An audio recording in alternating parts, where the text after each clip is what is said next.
Sa isang bagong episode ng It's Showtime, muling naging sentro ng usap-usapan si Kim Chiu matapos itong mabunot sa isang segment ng show. Agad itong nag-viral sa social media, lalo na't maraming netizens ang nakapansin sa kanyang reaksyon at sa detalye ng kanyang appearance na siyang naging dahilan upang pag-usapang muli ang kanyang personal na buhay. Naging biruan muli ang malapit na umanong kasal ng aktres dahil sa suot-suot ng aktres. Marami ang nagsabing nag-iiba na ang aura ni Kim na tila mas matured at handa na sa bagong yugto. Lalo pang pinukaw ang interes ng mga taga-subaybay nang i-connect ang mga pangyayari kay Paolo.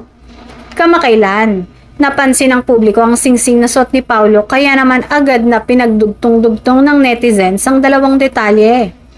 Maraming netizens ang nag-speculate na maaring engagement o isang lihim na commitment ang nangyari sa pagitan ng dalawa.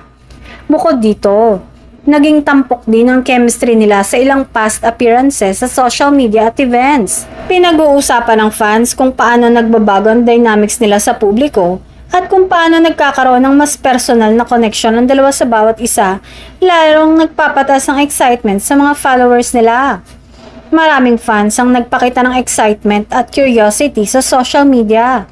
Ang ilan ay nagbigay ng kanilang mga opinyon, haka-haka at predictions kung ano ang maaaring mangyari sa hinaharap. Habang ang iba naman ay natuwa sa simpleng chika at bonding moments ng mga artista sa It's Showtime.